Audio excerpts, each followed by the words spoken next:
여러분은 성경에서 가장 짧은 구절이 어디라고 생각하세요? 성경 전체는 31,173절로 구성되어 있는데 가장 짧은 절은 요한복음 11장 35절이에요. 이렇게 되어 있습니다. 예수께서 눈물을 흘리시더라. 우리말로는 3개의 단어로 되어 있는데 영어로는 더 짧습니다. Jesus wept, 2단어 들어 있습니다. 예수께서 눈물을 흘리시더라. 이 구절이 성경에서 가장 짧은 구절이지만 이 구절이 성경에서 가장 감동적인 구절이기도 해요. 왜냐하면 죽은 나사로의 무덤 앞에서 예수께서 눈물을 흘리시는 모습 때문입니다. 사랑하는 나사로의 죽음 앞에 예수님이 보이신 모습은 예수께서 눈물을 흘리시더라. 이 구절이 감동을 주는 이유가 뭘까요? 그것은 하나님이신 예수님이 인간을 위해서 눈물을 흘렸기 때문입니다. 전능하신 하나님이 지극히 작은 피조물 중에 하나를 위해서 진실로 슬퍼했기 때문이죠. 여러분도 인생을 살면서 많이 우셨습니까? 저는 어렸을 때부터 남자는 울면 안 돼, 그렇게 배우고 자랐습니다. 그런데 최근에는 많이 우는 사람들이 몸에 좋다, 우는 것이 몸에 좋다라는 이런 연구가 나왔습니다. 사람이 울면 어떨까요? 눈이 촉촉해지면서 눈이 깨끗하고 부드러워지겠죠. 자동 세척 기능이죠, 눈물이. 그뿐만 아니라 사람이 울면 마음이 어때요? 마음이 시원합니다. 단단했던 마음도 부드러워지죠. 스트레스와 병도 사라져요. 여러분, 대부분의 병은 울지 않아서 생긴다 그래요. 그래서 여러분 오래 살고 싶으세요?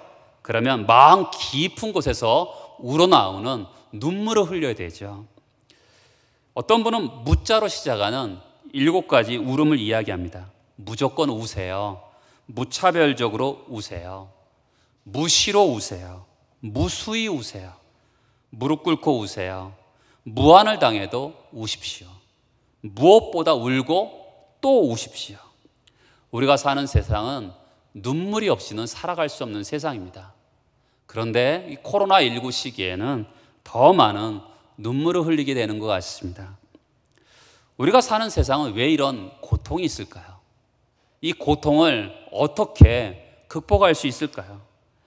성경은 왜 고통이 오는지 자세하게 설명하지 않아요. 다만 성경이 고통을 당할 때, 고통을 말할 때 꼭 빠뜨리지 않고 하는 말이 있습니다. 고통당한 사람에 대해서 긍휼을 베풀라, 불쌍히 여기라는 말은 꼭 나옵니다. 오늘 말씀 예수님이 갈릴리 사역을 하면서 지나가시다가 어느 여자 환자를 만나게 되는 이야기입니다. 예수님이 지나가는 길은 항상 사람들이 붐비게 되었습니다. 저마다 문제를 안고 있었기 때문에 예수님을 만나서 문제를 해결하고 싶었던 것이죠. 그런데 그때 예수님의 몸에 어떤 변화가 생기게 되었어요. 예수님의 능력이 빠져나간 것이죠. 여러분, 여기서 주의 깊게 생각할 것이 있어요. 예수님의 능력이 소매치게 당했다는 것이죠. 여러분, 일반적으로 말하면 하나님의 능력과 은혜는 누구도 빼앗을 수 없고요, 하나님이 주셔야만이 받을 수 있는 거잖아요. 그런데 오늘 말씀은 예수님의 능력을 빼앗겼다라고 표현하고 있는 것이죠. 누가 주님의 능력을 빼앗아 갔을까요? 주님의 능력을 빼앗아 간 것은 주변 사람들은 아무도 몰랐어요. 오직 예수님만 알고 있었던 것입니다. 예수님이 누군가 하고 돌아봤더니 한 여인이 예수님께 엎드립니다. 그리고 자기는 혈루병을 앓던 여자인데 예수님의 몸에 손을 대는 순간 자기 병이 깨끗이 나았음을 간증합니다. 이 여인이 누굴까요?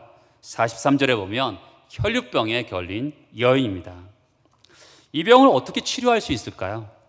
아마도 이 여인은 이런저런 방법을 다 사용했지만 고치지 못하고 마지막으로 예수님을 의지하고 그날 예수님께 나온 것 같습니다. 그리고 손을 들어 예수님에게 몸을 대는 순간 자기 몸이 고침을 받게 되었어요.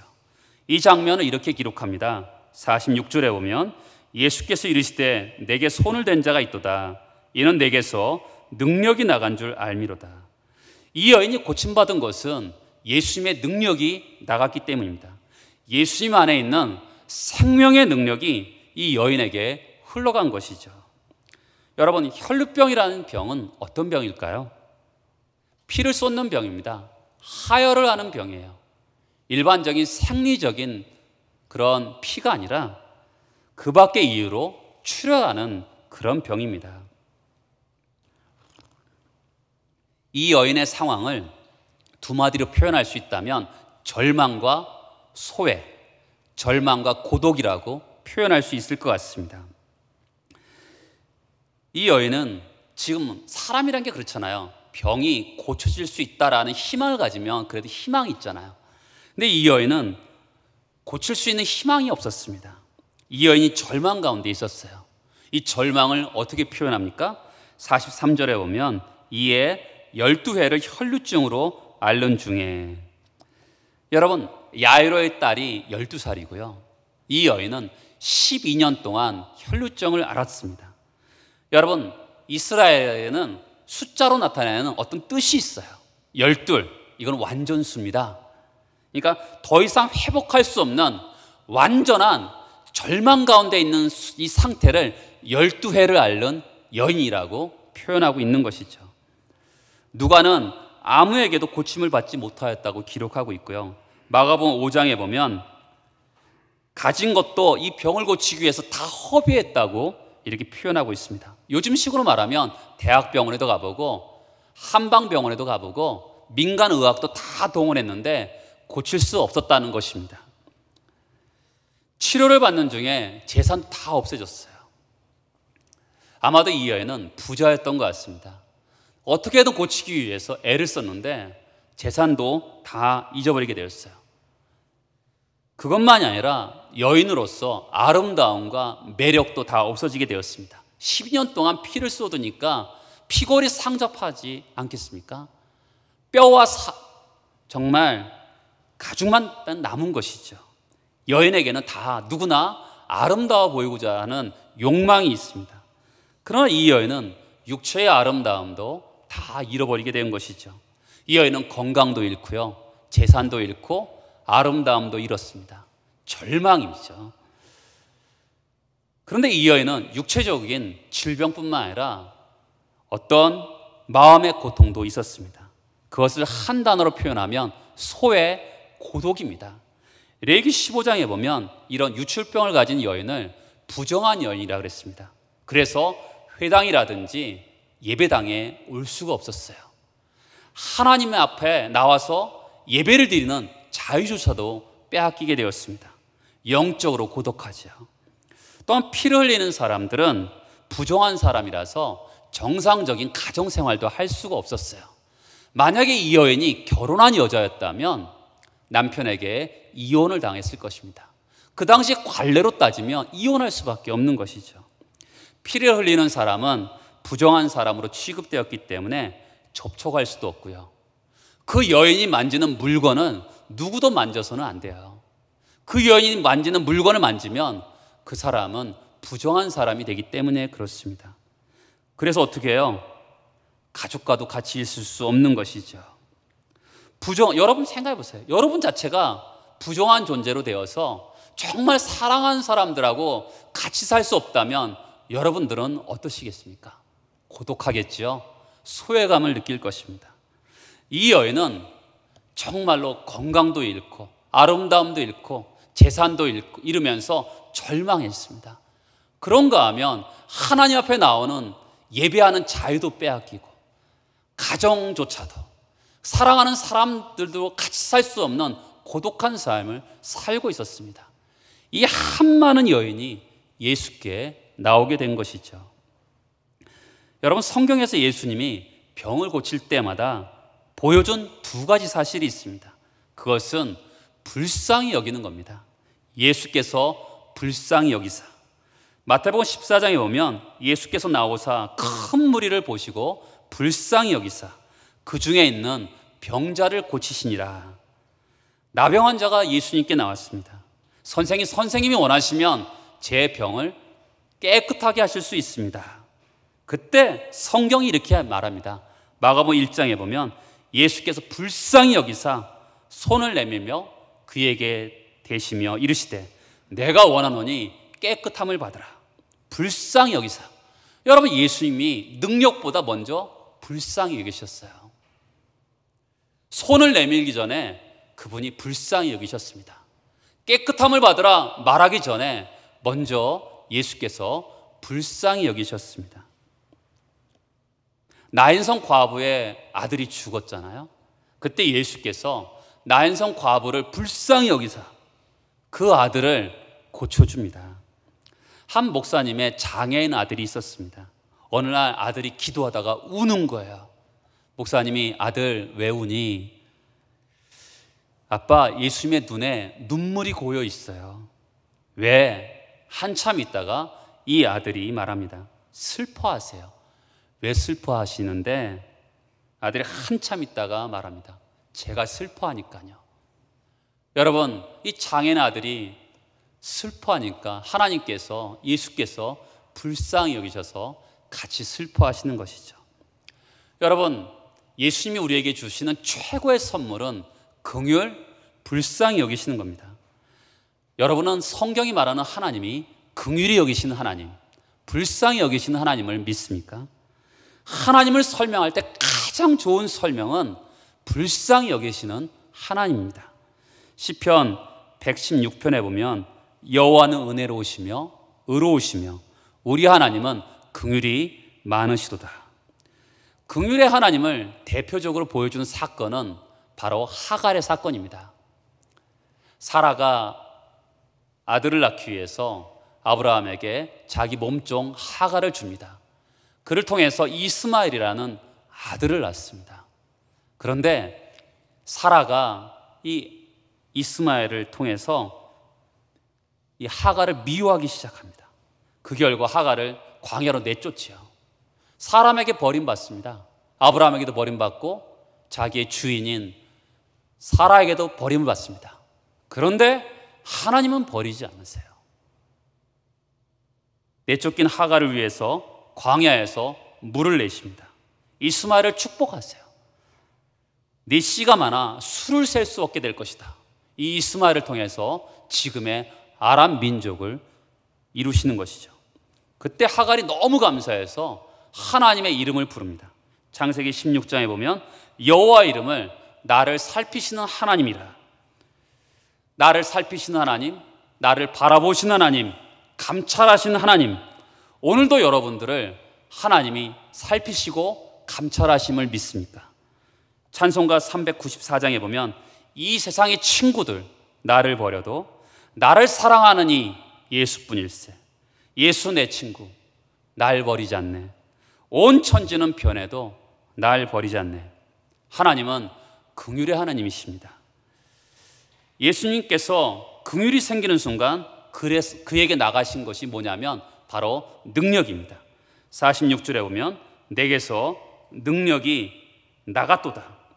여러분, 이 두나미스, 이 능력이란 단어는 항상 예수께서 사람들의 치료를 위해서 사용되는, 그때 긍휼과 더불어서 사용되는 단어입니다. 이 누가는 누가복음과 사도행전을 썼는데 거기서 두나미스라는 단어를 굉장히 많이 사용해요. 이 두나미스란 능력인데 항상 긍휼과 더불어서 치료하는 능력을 바랄 때 사용합니다. 예수님의 마음에 긍휼이 샘솟습니다. 그때 예수님의 능력이 밖으로 나간 것이죠. 긍휼과 함께 나간 거예요. 긍휼과 함께 치료의 능력이, 불쌍히 여김과 함께 회복의 능력이 나간 것입니다. 이 능력이 뭐예요? 생명이죠. 태초부터 있는 하나님의 생명입니다. 예수님을 통해서 나타난 하늘의 생명인 것이죠. 언제나 공식은 이렇습니다. 하나님의 생명은요, 긍휼을 통해서 나가는 겁니다. 요한계시록 5장입니다. 죽임당하신 어린 양 예수는 능력과 부와 지혜와 힘과 존귀와 영광과 찬송을 받으시기에 합당하도다. 능력은 아픈 사람에게는 치료의 능력으로 나가는 겁니다. 어디로 가야 될지 망설이는 사람에게는 지혜의 능력으로 나가는 것이죠. 가난한 사람에게는 부요의 능력으로 나가는 것입니다. 인생의 바닥까지 내려가서 일어설 힘이 없는 사람에게는 바로 종기의 능력으로 나가서 그 사람을 일으켜 세워주시는 것이죠. 예수님의 생명은 흘러갑니다. 개인에게도 흘러가고요, 교회와 온 우주에 예수의 생명이 흘러가게 되는 것이죠. 바로 긍휼을 통해서 흘러가게 되는 것입니다. 그런데 예수님의 생명이 흘렀던 또 다른 요소가 있습니다. 48절에 보면 예수께서 이르시되 딸아 내 믿음이 너를 구원하였으니 평안히 가라. 예수님이 자신 안에 있었던 생명이 흘러간 이유를 여인의 믿음에 돌리고 있는 것이죠. 그 믿음 때문에 여인이 회복되었다고 말씀하는 것이죠. 그러면 이 믿음이 무엇입니까? 이 믿음은 어디서 생긴 것일까요? 여기서 중요한 동사가 있습니다. 마가복음 5장 27절에 보면 예수의 소문을 듣고 무리 가운데 끼어 뒤로 와서 그의 옷에 손을 대니, 중요한 동사는 듣고 손을 댄다라는 것이죠. 여러분, 복음서에 보면 예수께서 많은 사람을 고치고 그들을 회복시키는데 꼭 중요한 두 단어가 나옵니다. 예수의 소문을 듣고 예수를 믿으면서 그들이 회복되는 것을 볼 수가 있어요. 내가 진실로 너에게 이르노니 내 말을 듣고 나 보내시리를 믿으면 영생을 얻고 심판에 이르지 않으니 사망에서 생명으로 옮겼다고 말씀합니다. 듣고 믿었기 때문에 기적의 역사가 있는 것이죠. 근데 이 여인이 무슨 소문을 들었습니까? 마가복음 5장에 보면 예수의 소문을 들었습니다. 예수의 소문이 뭘까요? 예수는 생명이십니다. 예수는 구원이십니다. 예수는 희망이십니다라는 이 소문을 들은 것이죠. 여러분, 복음, 기쁨의 소식이 뭐예요? 예수 그리스도가 구원이시라는 사실입니다. 지금 이 여인은 할 수 있는 방법 다 했어요. 자기가 할 수 있는 노력 다 했습니다. 그런데 안 됐어요. 마지막 희망이 누구입니까? 예수입니다. 예수가 온대. 죽은 자를 살리고 병든 자를 고치고 인생을 바꾸는 그 예수가 온대. 그 소문을 듣게 된 것입니다. 그래서 이 여인이 예수님을 향해서 달려간 것이죠. 이 여인의 행동 중 가장 강조되는 것이 뭐냐면 예수를 만졌다라는 단어입니다. 44절, 45절, 46절, 47절에 4번이나 나옵니다. 뭘 만질까요? 44절에 보면 예수의 옷가를 만진 것이죠. 언뜻 생각해 보면 이 여인이 예수님의 어떤 옷의 끝자락을 만졌구나 이렇게 생각해 볼 수 있는데, 이 옷가라는 말은 유대인들이 입고 있는 탈리트라는 기도복을 얘기합니다. 그 기도복에 길게 늘어져 있던 옷수를 이야기하는 것이죠. 유대인들의 기도복은 이 옷수를 만드는 방법이 있습니다. 15번 감고 그 위에다가 13번 더 감습니다. 이스라엘은 숫자에 어떤 의미를 부여합니다. 3, 성부, 성자, 성령, 삼위 하나님을 나타냅니다. 구약 성경에 보면 천사들이 항상 3명이서 등장하는 것을 볼 수가 있어요. 4, 인간의 숫자입니다. 동서남북, 봄, 여름, 가을, 겨울, 남녀노소. 이 4는 인간의 수입니다. 인간의 수와 하나님의 수를 합칩니다. 3 더하기 4는 7, 완전수고요. 3 곱하기 4, 12는 완전수입니다. 12제자, 12지파인 것이죠. 그런데 15라는 수는 하나님, 아도나이를 뜻합니다. 또한 13이라는 숫자는 바로 한 분, 하나라는 뜻을 가지고 있습니다.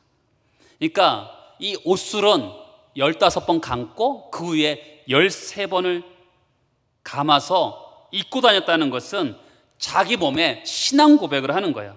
하나님은 한 분이시다. 온 우주에 하나님은 한 분이시다라는 것을 자기 옷에 신앙 고백을 하고 있는 것이죠. 우리가 볼 때는 아무것도 아닌 그냥 유대인의 기도복이지만 그 옷자락에는 하나님은 한 분이라는 신앙 고백을 담고 있는 것이죠.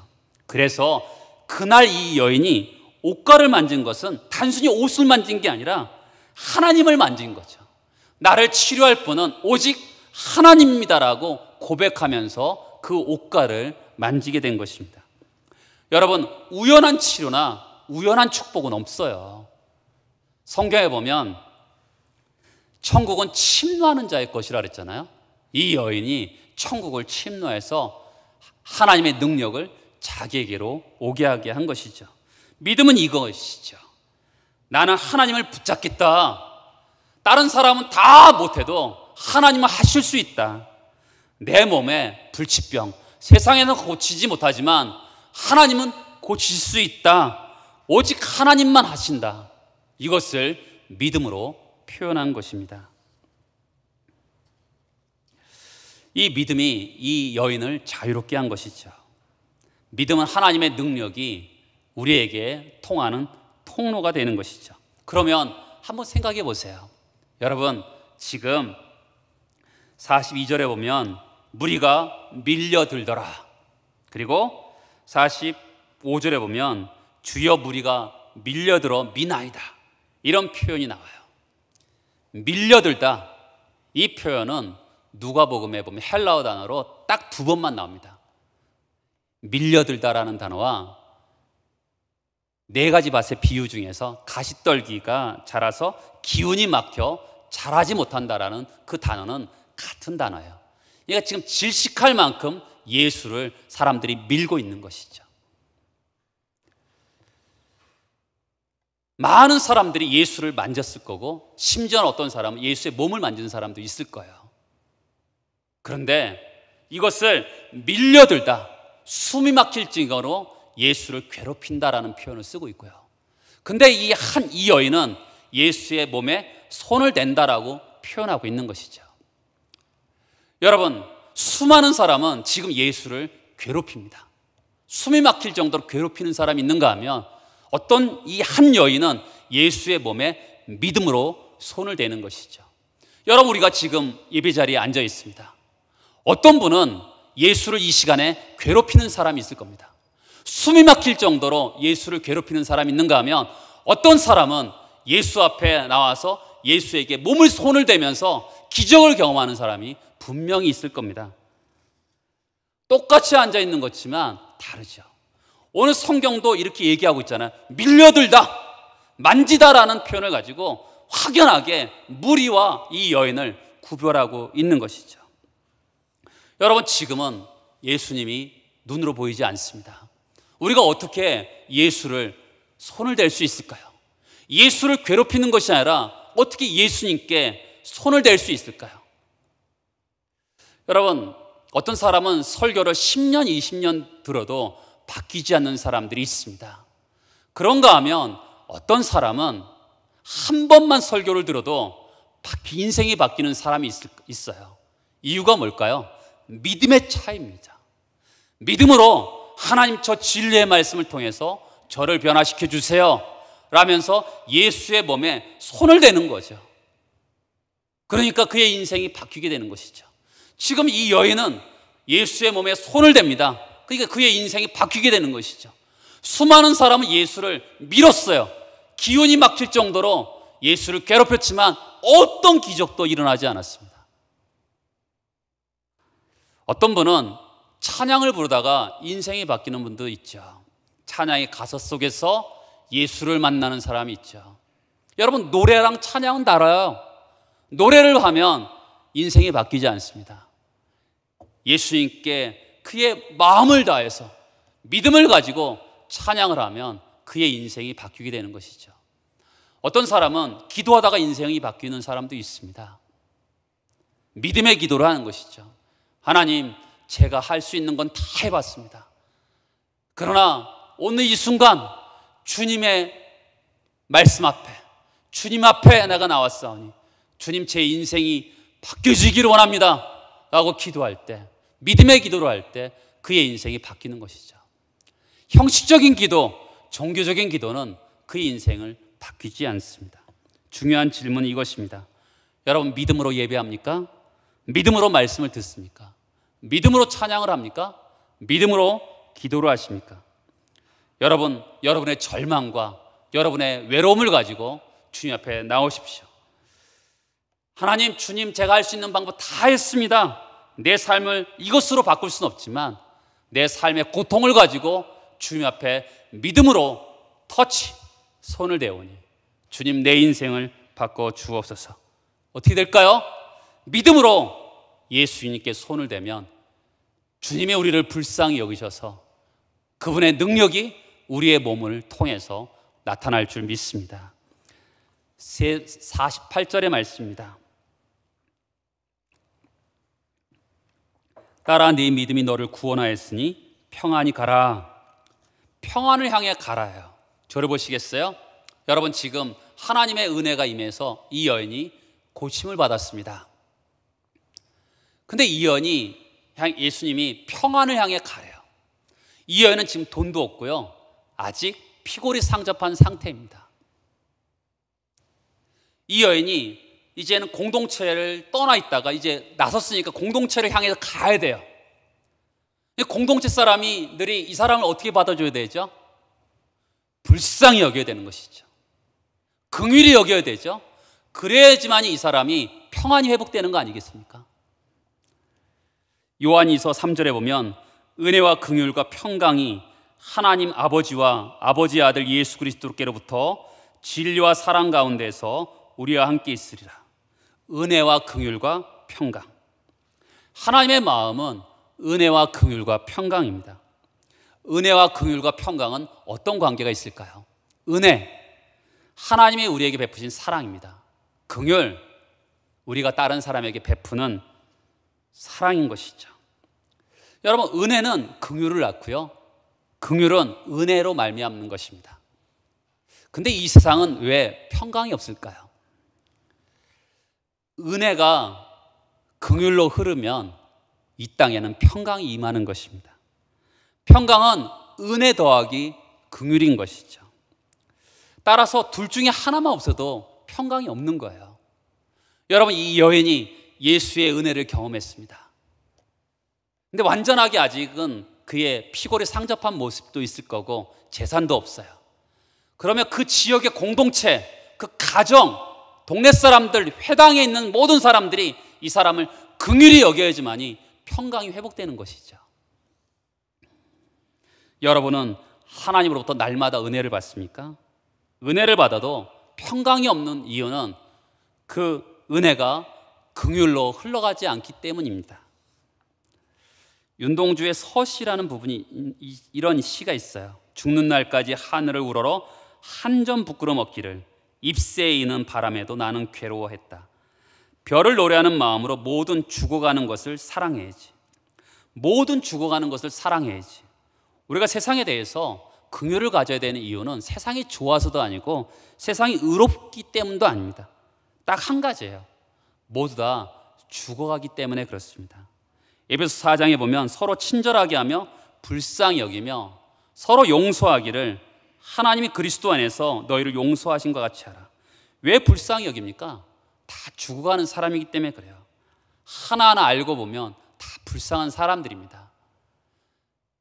죽음 앞에 있는 사람도 있고요, 생명이 왔다 갔다 하는 사람도 있고요, 베이비박스에 던져진 아이들도 있고요, 그리고 자살하려고 하는 학생들도 있고요, 삶에 지쳐서 쓰러지는 사람들도 있습니다. 하루하루 일에 쫓겨서 하나님을 잊어버리고 사는 사람들도 있고요, 그렇게 믿었던 사람들에게 배신을 당한 사람들도 있습니다. 모두 불쌍한 사람들이에요. 여러분, 우리가 혈루병 환자였잖아요. 이 세상 사람들, 불쌍한 사람들 다 혈루병 환자인 것이죠. 우리가 그들을 어떻게 대해야 될까요? 긍휼을 베풀어야 되는 것이죠. 여러분, 성령 충만한 사람은 어떤 사람일까요? 우리는 보통 강단에서 사자우를 발생하는 목회자를 성령 충만한 사람이라도 할 수 있죠. 기도를 많이 하는 사람도 성령 충만한 사람이다 할 수 있죠. 그런데 성령 충만한 사람은 어떤 사람일까요? 그것은 공감의 능력이 큰 사람입니다. 공감이란 게 뭐예요? 그의 마음을 그대로 느끼는 것입니다. 어머니들이 공감의 대가죠. 아이들이 울을 때 어머니는 왜 우는지 알아요. 어머니와 그 아이는 한 몸 공동체입니다. 공감의 능력이 없는 것은 왜일까요? 그것은 이 세상에서 자기가 소중한 거예요. 자기밖에 모르기 때문에 공감의 능력이 없는 겁니다. 제 몸의 고통은 알아도 남의 고통을 알 수 없는 거죠. 여러분, 성령 충만하면 어때요? 우리는 그 사람에 공감하게 돼 있어요. 그 사람의 고통을 내 고통으로 알기 때문에 그 사람이 바로 성령 충만한 사람이에요. 그러면 사람들과의 공감만 할까요? 아닙니다. 하나님의 마음과 공감될 때 성령에 충만한 사람이 되는 것이죠. 하나님의 영이 아니고서는 아무도 하나님의 생각을 알 수 없어요. 하나님의 눈길이 가는 곳에 내 눈길이 있고요, 하나님의 손길이 가는 곳에 내 손길이 있고, 하나님의 마음이 있는 곳에 내 마음이 있는 것이죠. 믿음이 깊어진다는 게 뭐예요? 하나님의 마음에 공감하는 것이거든요. 하나님의 영에 충만한 사람은 하나님의 마음에 공감하는 거예요. 여러분, 하나님 마음이 뭡니까? 긍휼히 여기는 거죠. 이 여인을 불쌍히 여기셔서 능력을 행해서 고쳐줬잖아요. 여러분, 우리는 하나님의 은혜로 생명을 받은 사람입니다. 내 안에 있는 하나님의 이 생명을 긍휼로 흘러보내야 되는 것이죠. 은혜로 우리는 하나님의 생명을 받았습니다. 그것을 긍휼로 흘려보내야지만이 이 땅에 평강의 강이 하수처럼 강같이 흐르게 되는 것이죠. 여러분, 그런 은혜가 우리 모두에게 있기를 바랍니다. 같이 기도하겠습니다.